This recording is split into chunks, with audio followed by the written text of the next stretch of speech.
feeling like, is this what life is? You make your money, you spend your money, you get more money, you spend the money, it's just a cycle. Is that what life is all about? Because this kind of sucks. Like, if this is all life is just getting and spending money and trying to make yourself happy and not finding a real purpose in life, this isn't good, you know? There has to be more.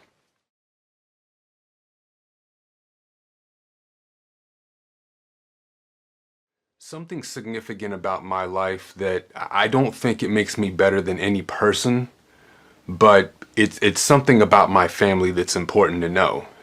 My mother had an abortion before me because the doctor said that, you know, it wouldn't be good for her health to have this baby because of a disease she had.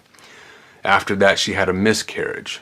After that, two babies were born, Jennifer and Kimberly. They were twins, my sisters, and they both died 2 weeks after birth. So out of the first 5 babies, I was the first to survive.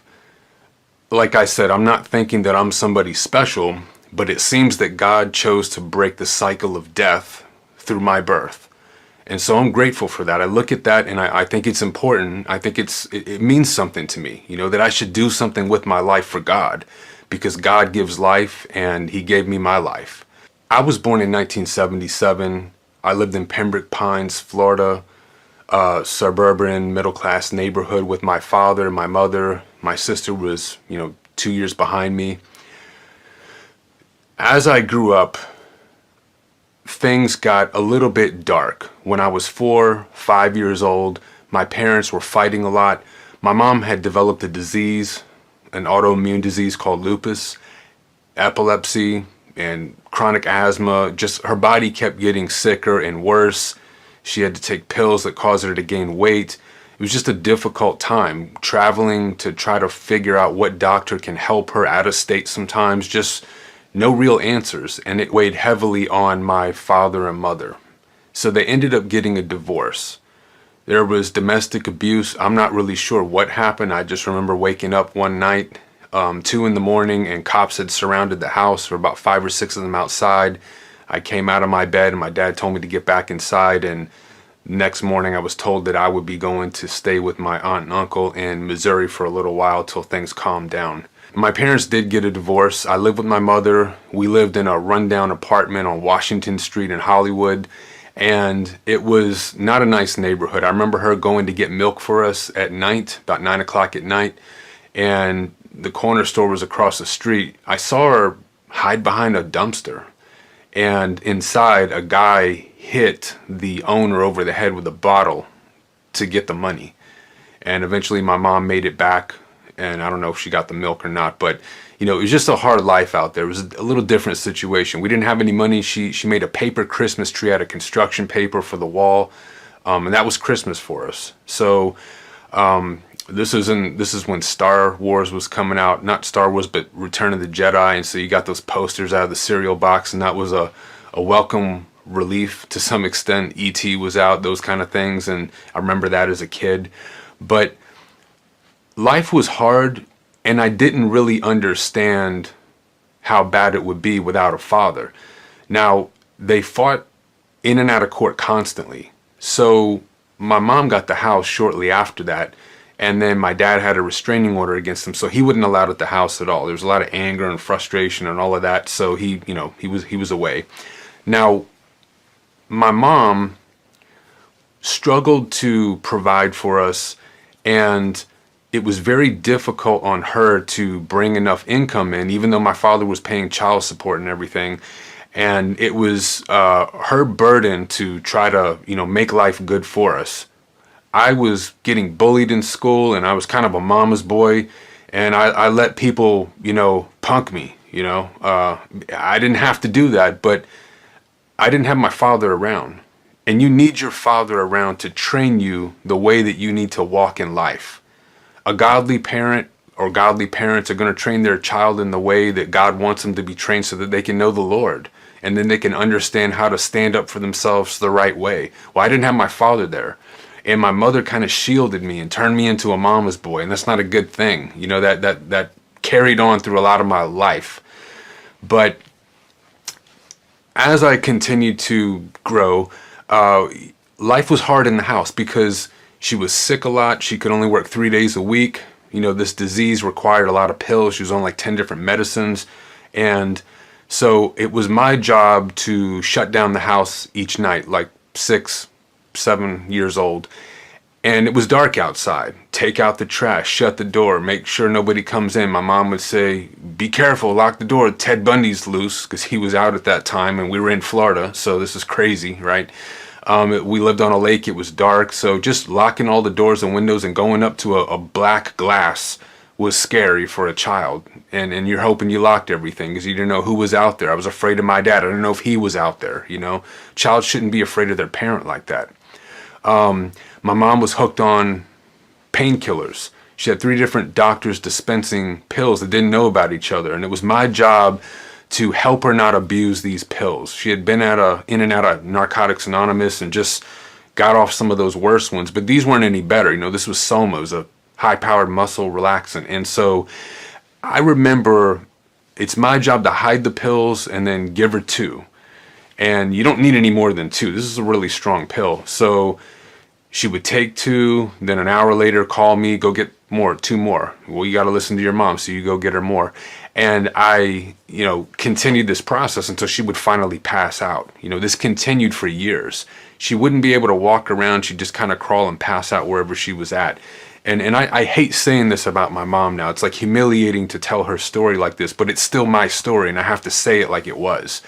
I had to shut the blinds because I felt like we knew that the neighbors were watching on behalf of my father, and we had what you call CPS, but it was HRS back then. That was, they would take kids away if they weren't in a good home. And so I was trying to make sure nobody could see in to have a case against us. It's too much for a kid to have to focus on in life. So you got defending your mom, afraid of your dad, protecting from the neighbors. Your house looks like crap. Everybody in the neighborhood knows that. You're getting made fun of at school. Kids would, give their clothes away to the consignment shop. Their parents would drop them off. My mom would end up buying those clothes. And when I go to school, a kid would see me in their clothes. That's pretty embarrassing. So it's hard to live a normal life like that, My mom did the best she could, didn't always make good judgment calls. We're on food stamps. I have to run in the store with a big president face on those stamps and just, pay for food with that. One time, 2 churches showed up at the same time for giving us Thanksgiving food. And, this group's like, who are you? And I'm like, we're here to give her food. What are you doing here? We're doing the same thing. They felt like they were getting played, My mom didn't have a car, so my grandmother had to, bring her car over and let my mom drive it. My grandmother was in her 70s, my grandpa, and I loved them a lot because they took care of my sister and I. Going to their house about 6-7 miles away in Hollywood was a relief because it was a stable house. They weren't on pills and things like that, and they were just stable, But as time goes on, you keep living like this, and the pills continued. She had seizures. I'd have to call the ambulance when that would happen, and so the seizures happen sometimes frequently, and I have to put something in her mouth to make sure she doesn't swallow her tongue. Well, life goes on, and my mother taught me that, God needs to be feared. So I thought of God as somebody who's out to get you. So I wouldn't think about God a lot. She also taught me to pray. She said, pray so that God will make me better. She wanted healing, and who wouldn't? So I believed that you prayed to God, but he was kind of stone-faced and cold. I didn't think bad of God. I just didn't think that he would do anything because my prayers were never answered.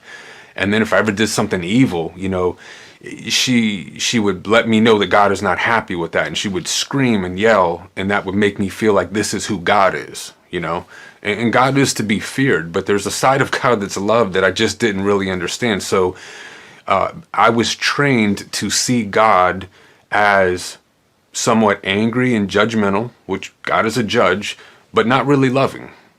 I was also trained to see God as absent because my father wasn't there, and that impacted me. So time goes on, and some things that led to the sins that were part of my life was finding my father's porn stash up in the closet one time when I was about 12 years old, which was kind of gross to me then, but as I got to 13 and puberty hits, None of the girls at school liked me. So this is a way to fulfill those desires. So it kind of clicked, and I hid those things and I kept those things, and it led me to pursue that throughout my teenage years, right?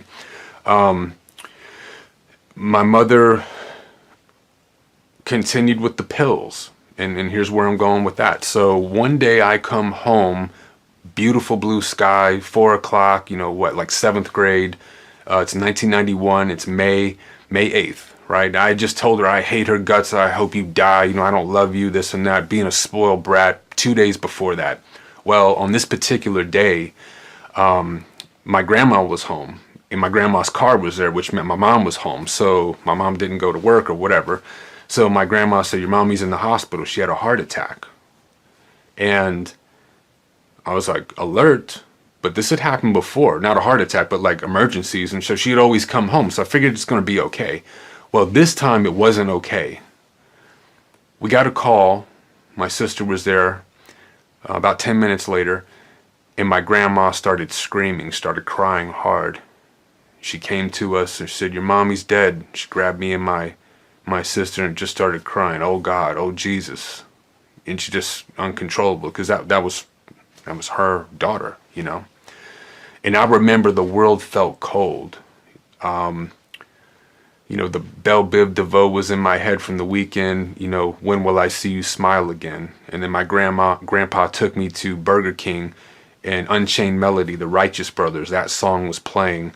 And so those two songs are etched into my brain with when my mom died. Whenever I hear those songs, I think of my mom's death. So what actually killed my mom? Well, she took all 30 pills one time. Now, some saw it as a suicide attempt, and I knew my mom that she was never trying to die. She loved my sister and I too much. She wasn't trying to kill herself, but she was just unchecked with this medicine. And she just rolled the dice too many times, and God decided this is the time, and so she died. She died at noon, somehow, swallowed her tongue, and they found her at 3 o'clock. And so that's one reason why they weren't able to revive her, and she died. They worked on her for 45 minutes, in the house. I remember going in the bedroom, and I could still see some of the paramedic supplies on the ground, and I could put the scene back together in my mind. Well, my dad came over, and he had been remarried for a few years to my stepmom, who I did not get along with, either of them. And I didn't want any part of their lives, but now I had to live with my dad. He came over that same day when she died, and he was, relieved. No more custody battles, no more court charges, no more, all this kind of stuff, child support. He could actually save his money now. And he would eventually move back into that house with my stepmother and her older children and me and my sister, and raise us there a couple months later. But the funeral. So my mom is dead now, and my father takes me to go pick out a casket to make the funeral arrangements. And I'm in this room full of caskets, and I'm like, this is like from Night of the Living Dead or something. This is like a horrible place for a kid to be. So I picked the cheapest one I can find, $2,500, and I said, do you guys have anything less expensive? And the funeral director was like, well, I can give you a body bag for $300 if you want that. His smart remark was not well received, and I just, we picked that casket. That's all we could afford. My dad didn't pay for it. It went to my grandmother, and she had to foot that bill. So at the funeral, I didn't want anybody there that didn't belong, and it was the viewing, and my dad and his wife came, and I quickly told the funeral director, close the box. I don't want anybody to see my mom, and he said, well, you'll get a bad reaction out of people if you close the box right now. It's not a good thing to do. So, they left it open, and I was angry. I couldn't even honor my mother in her death. Like, I couldn't even bury her the right way. I wasn't even left alone for that. I was angry about that. So life was cold after that. My dad wasn't really good about making me feel better about that or being compassionate, just get it together. Life goes on. You just got to get it together, And so hard time adjusting with my stepmother. They thought we should all become Catholic. And I was raised Baptist, nominal, not really a Sunday only, or not even a Sunday only, but more of a Christmas and Easter Christian, in VBS, Vacation Bible School sometimes.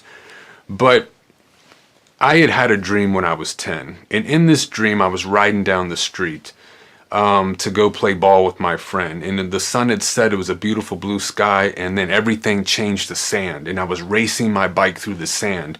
And I felt this feeling like I'm serving Jesus. And it was the best feeling I'd ever felt in my life. And I got baptized either before or right after that time when I was 10 years old. And I remembered that, but I didn't know what to do with it. So I'm not connecting that to Roman Catholicism. It just didn't click. I just felt like, this is legalistic, and I didn't know what that was, but I just felt like we're doing all these things, but I don't feel close to these people. There was a sense of God being there, but I didn't know any more than that. And so I just kind of resisted it. I went on life, got involved in drugs. I met people that lived in rough neighborhoods. Chris Andel came from Brooklyn, New York, my best friend. Clarence and Dwayne came up from Miami, from the Pork and Beans Project, from this place here, Carroll City Flea Market, 183rd Street. And I lived with them for a long time. I lived with Clarence and Dwayne for close to a year. The mom took me in when I was 15, and I learned how to be more sinful than I was. And I learned how to live rogue. And I got involved in weed smoking, I got involved in cocaine, and I did a little acid, and just, it continued to progress, and lots of pornography, and trying to chase everything wrong, and stealing and shoplifting, and just doing everything to make myself feel good and feel full.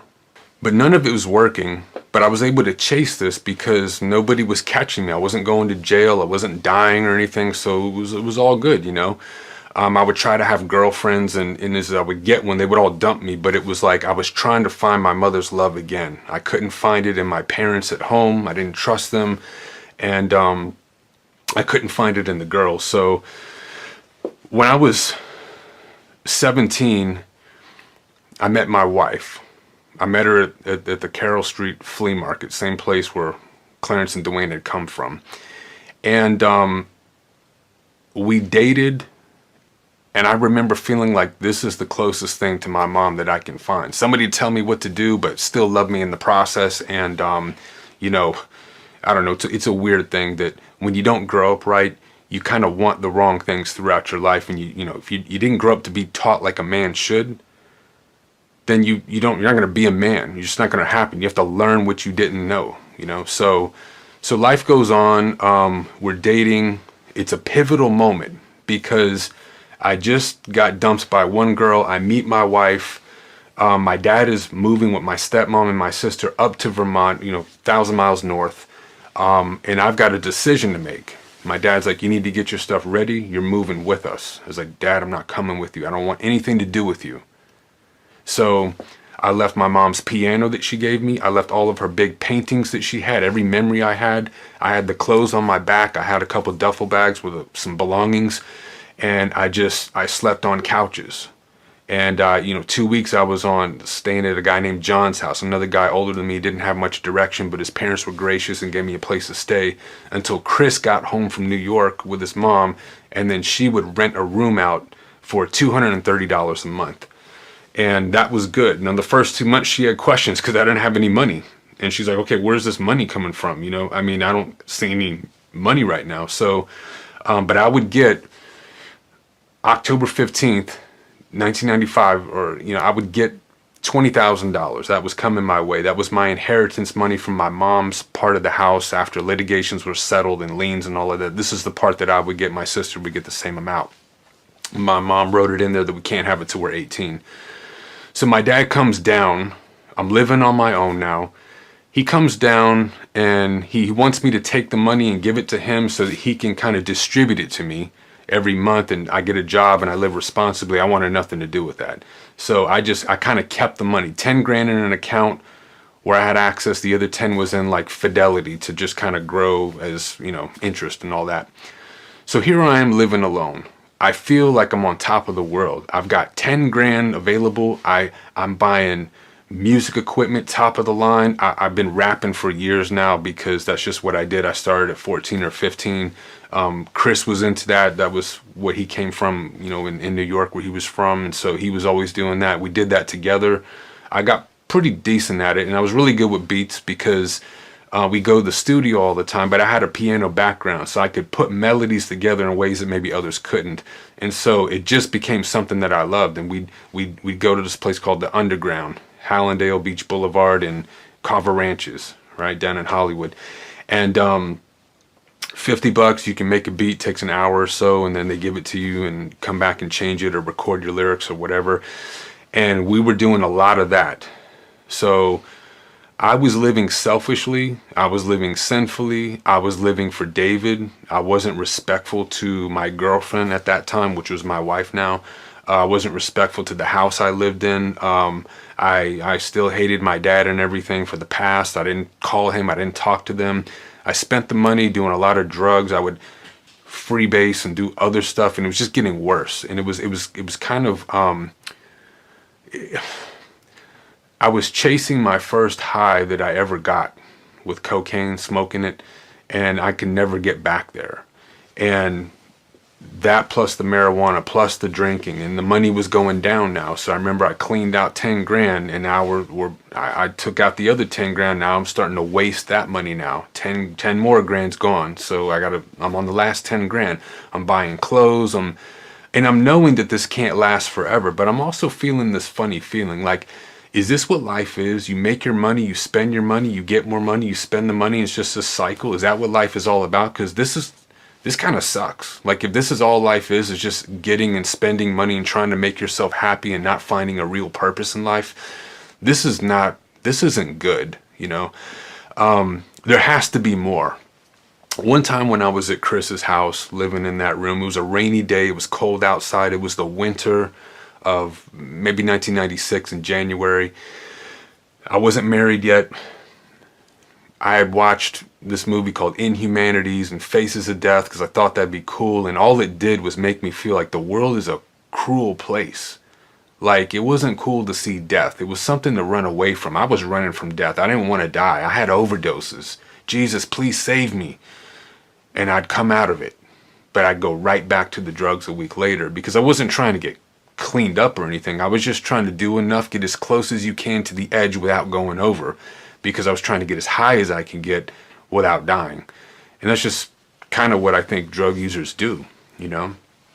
And so this particular day when it was cold and rainy and I'm watching, you know, this show, and the next day I was just thinking, I want to go to a desert and I want to get a tent where there's no people, and I just want to pray to God for the rest of my life. I don't like this world. I don't want to be here anymore. I felt like I didn't have any sexual desires at that time or aspirations in life or ambitions. It was just like, I don't want to be here anymore. I don't like this place, you know, but I didn't want to die. But I continued to sin. I continued to live for David. And I continued my drugs and my sexual ways and all this kind of stuff, and just filling up on myself, you know, and music and everything, and just distractions.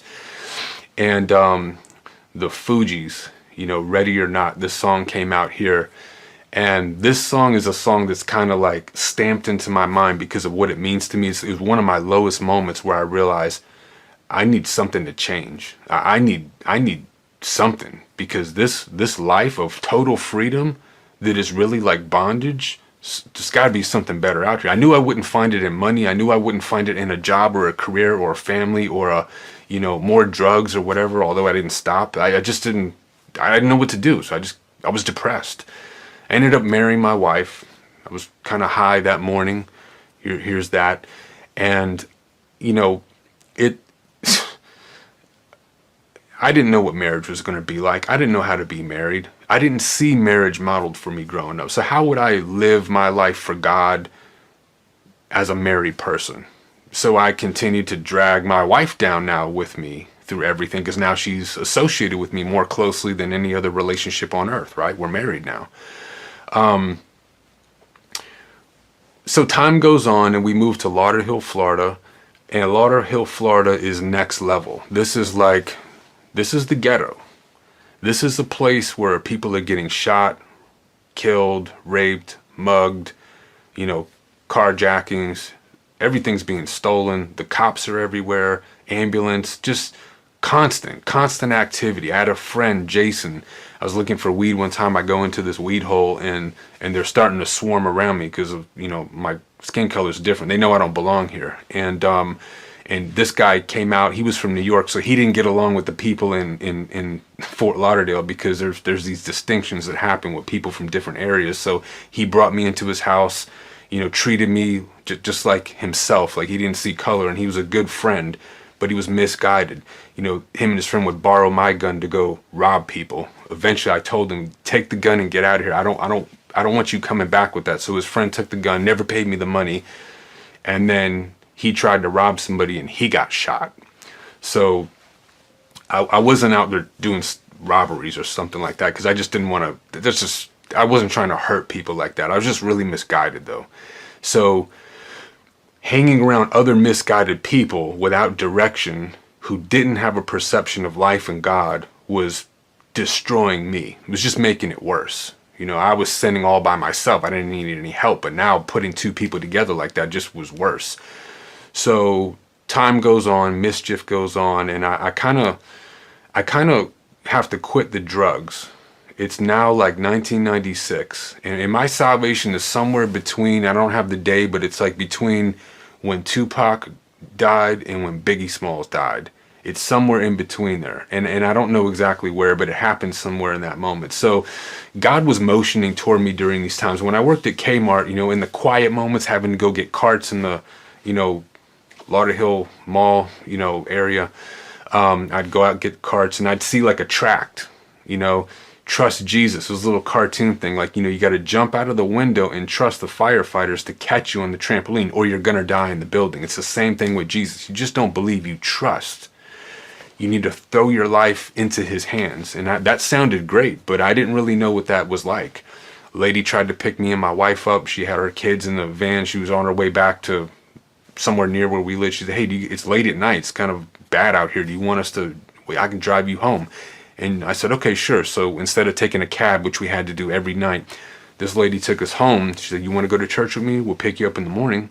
I was like, no, I don't want any of that. I want the benefit, but I don't want any of that, and then probably the best thing for me would have been to go to church with that lady, but I didn't do it.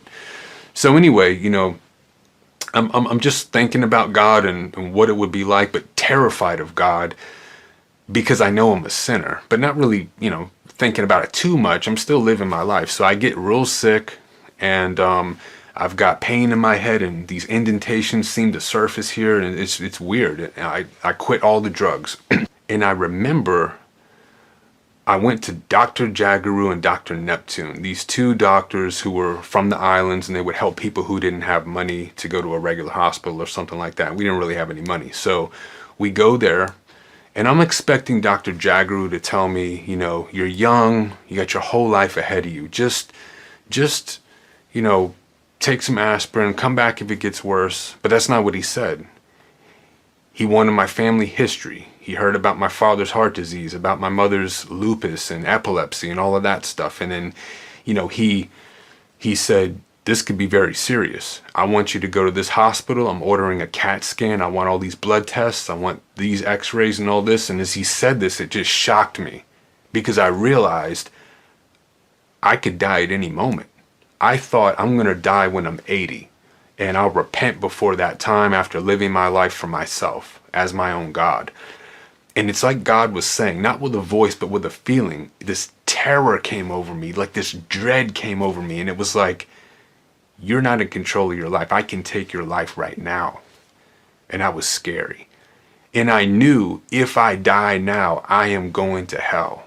I understood my sin, down to the rappers I idolized, because they were murderous and they took no crap from anybody. And I was like, I want that kind of power. I want to be like them. And God showed me, you don't want that. This is where this leads. And you're on the wrong pathway right now. But I didn't feel like I could get off this pathway. I just felt this, not just guilt, but terror. And I walked out of that place with my wife, and I walked into traffic and almost got hit crossing 441, which is a real busy intersection between Broward Boulevard, Sunrise Boulevard, Oakland Park Boulevard, 19th Street. That's where we used to live. And it was, she pulled me back because I was so wrapped up in this idea that I'm going to die and I'm going to perish forever because God is holy. God is righteous. I'm not. I do everything against God. I take good things and I make them bad. And he knew that and I knew that. And so I go home and I'm too weak. I'm just trying to eat soup laying in bed, and I got to work that night, and I finally get to work and I'm quiet. And the next 2-3 days I'm quiet. I'm just kind of, like stuck, just stuck. And I come home one night. We live on the 4th floor of a grungy condo in Lauderdale Lakes. Everybody's asleep. Reshma, my wife, her uncle, and his girlfriend who lived there. And I'm out in the living room area, big glass window looking out, and I'm watching TV and I see Benny Hinn come on, and I hated this guy. Oh, I hated this guy so bad. He was like a liar, and I hate the way he talked. I didn't like the way his hair looked. I didn't like anything about this guy. And, he's going to help taking people's money, but there was something different now. They were on stage and people were holding up their canes like they got healed. Now, remember, I had a need. I didn't know if I was really sick or what's going on. So I just say, without even thinking about it, God, is that real?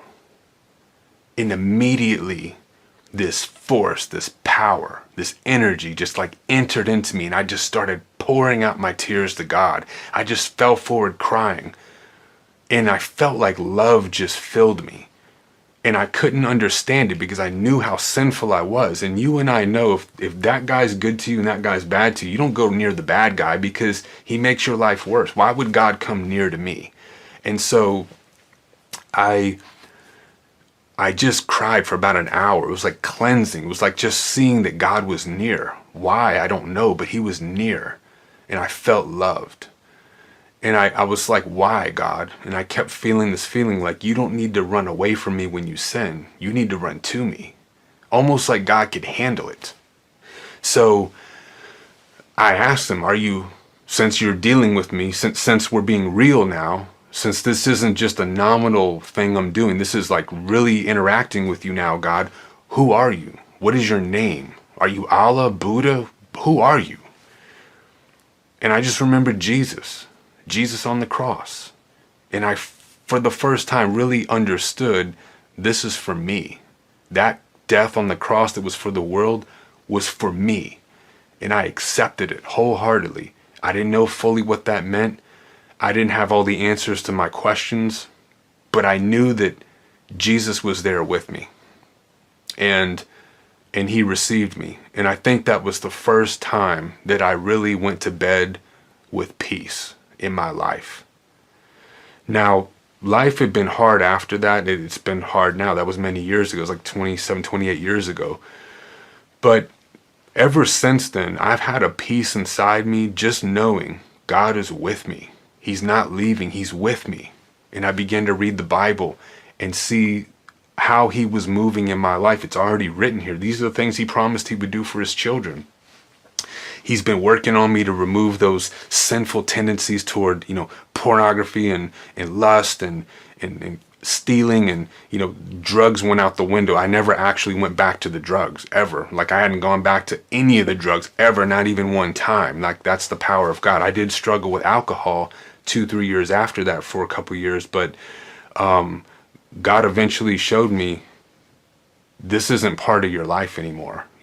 Some things he went directly and just was like, boom, we're stopping this right now. I'm going to interrupt this quite forcefully. Other things he let me kind of struggle through it. And he's been very patient with me through the years.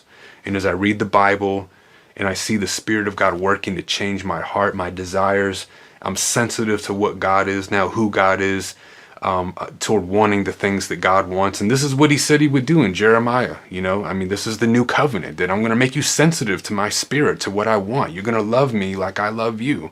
Never to the extent that he loves us, but this is the work of God. So if you want to know God, you can know God, but you got to go through Jesus. Nobody goes to the Father except through the Son. This is John 14, right?